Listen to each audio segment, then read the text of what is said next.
Budget पर संजय सिंह का आया बयान। देश की जनता ने तीसरी बार मोदी जी की सरकार बना दी, लेकिन उनके हिस्से में क्या आया? ये बजट अगर आप देखेंगे तो देश के करोड़ों लोगों को निराश करने वाला बजट है। उम्मीद थी कि अग्निवीर योजना बंद होगी, सेना की पुरानी भर्ती बहाल होगी।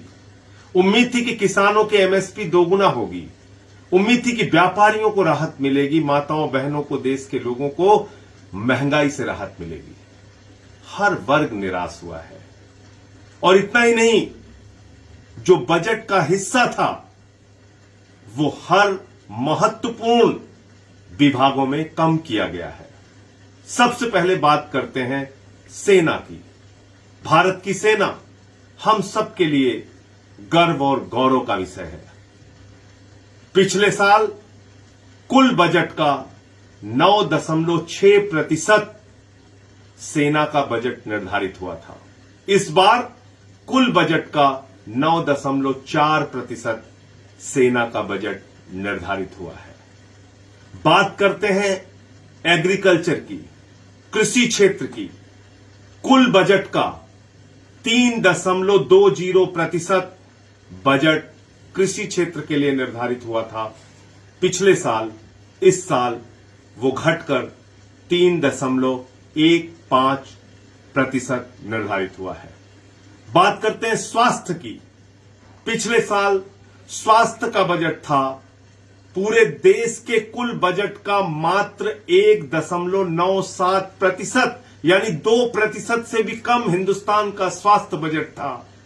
लेकिन अफसोस है कि इस साल उस स्वास्थ्य के बजट में भी कटौती की गई है और अब स्वास्थ्य का बजट घटकर हो गया है 1.85%। पिछले साल ट्रांसपोर्ट में जो बजट का हिस्सा था वो था 11.48%, वो भी घटाकर इस बार 11.28% कर दिया गया है।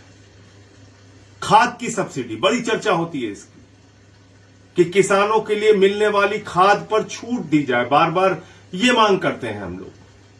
वो खाद की सब्सिडी भी घटा दी गई। पिछले साल वो बजट का 3.89% था, इस बार घटाकर 3.4% कर दिया गया। पेंशन, एक तरफ देश के करोड़ों कर्मचारी मांग कर रहे हैं कि पुरानी पेंशन की बहाली की जाए। लाखों लोग सड़कों पर प्रदर्शन कर रहे हैं। लेकिन पिछले साल पेंशन का बजट था 5.2%, उसको घटाकर इस बार कर दिया गया 5.05%। तो हर उस क्षेत्र में जिससे लोगों को राहत मिल सकती है उसमें बजट में कटौती की गई है। आप अंदाजा लगा सकते हैं सरकार की प्राथमिकता क्या है। सरकार की प्राथमिकता है अपने कॉरपोरेट घरानों को राहत देना, उनका टैक्स नहीं बढ़ाया गया। सरकार की प्राथमिकता है देश के छोटे लोगों को कर्ज के बोझ के तहत, टैक्स के बोझ के नीचे दबाना। और इसीलिए आपने देखा होगा शॉर्ट टर्म इनकम गेन और लॉन्ग टर्म इनकम गेन पर टैक्स बढ़ा दिया गया। शेयर बाजार में 10 करोड़ निवेशक, लगभग 30 करोड़ परिवार अगर संख्या उनकी मिला ली जाए तो होते हैं, उसमें शॉर्ट टर्म इनकम गेन पर 15% से टैक्स बढ़ाकर 20% कर दिया गया और लॉन्ग टर्म इनकम गेन पर 10% से बढ़ाकर 12.5% टैक्स कर दिया गया। और आज इसी के कारण आपने देखा होगा कि शेयर मार्केट धड़ाम से गिर गई। अब बात करते हैं जिस मुद्दे पे सबसे ज्यादा ढोल पीटा जा रहा है, सबसे ज्यादा हल्ला मचाया जा रहा है।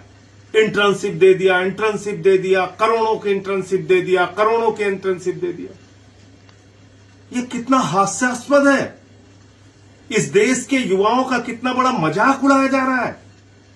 दिल्ली के अंदर न्यूनतम मजदूरी है 17,380 रुपए और जो ये इंटर्नशिप स्कीम लागू हुई है वो इंटर्नशिप स्कीम में 5,000 रुपए एक नौजवान को इंटर्नशिप के दौरान मिलेगा और इसमें सरकार का कोई हिस्सा नहीं है। जिन कंपनियों में वो इंटर्नशिप करेंगे वो अपने सीएसआर फंड का हिस्सा निकालकर युवाओं को 5,000 रुपए देंगे। अब ये भी कितना मजाक है। कह रहे हैं साहब 500 कंपनियों में 20 लाख बच्चों को हर साल इंटर्नशिप दी जाएगी, यानी कि करीब करीब 4,000 बच्चों को एक कंपनी में इंटर्नशिप दी जाएगी। कौन सी कंपनी है इस देश में जो 4,000 इंटर्न्स को रख सकते हैं? कौन सी कंपनी है जहां पे 20 लाख 500, कौन सी ऐसी कंपनियां जहां पे 20 लाख बच्चों को इंटर्नशिप दी जा सकती है? तो ये इस देश के नौजवानों के साथ भद्दा मजाक है, घोर मजाक है, उनकी बेरोजगारी का मजाक है। एक तरफ आप अग्निवीर योजना लाके सेना को ठेके पे रखते हैं, नौजवानों की पीठ पे छुरा मारते हैं। दूसरी तरफ इंटर्नशिप ये स्कीम लोगों को गुमराह करने के लिए, नौजवानों को सिर्फ एक झुंझुना पकड़ाने के लिए, वो भी 1 साल के लिए, जिसमें जॉब की कोई गारंटी नहीं, जिसमें कोई सरकारी विभाग में नौकरी मिल जाएगी इस बात की गारंटी नहीं। तो ये इंटर्नशिप क्या है? क्यों मजाक उड़ा रहे हैं आप देश के नौजवानों की बेरोजगारी का? इसलिए मैं फिर से दोहरा रहा हूं कि ये बजट इस देश के करोड़ों लोगों को निराश करने वाला बजट है, जिसमें किसान भी शामिल हैं, जिसमें नौजवान भी शामिल हैं, जिसमें माताएं बहनें भी शामिल हैं, जिसमें देश का व्यापारी भी शामिल है। हर वर्ग से वोट तो लेते हैं मोदी जी, लेकिन बदले में झुंझुना थमाते हैं। ये सरकार बचाओ महंगाई बढ़ाओ बजट है। बिहार बिहार बिहार किया जा रहा है। आपको याद होगा 1,25,000 करोड़ देने का वादा प्रधानमंत्री ने 9 साल पहले किया था। आज दिया है 26,000 करोड़। कब तक पहुंचेगा पता नहीं, लेकिन ये 26,000 करोड़ रुपए उतना ही रुपया है मेरे मित्रों जितना मेहुल चौकसी, नीरव मोदी और ललित मोदी अकेले लेके भाग गए। तो इस पे हम लोग खुश हो सकते हैं, लेकिन कुल मिलाकर ये एक झुंझुना बजट है। धन्यवाद।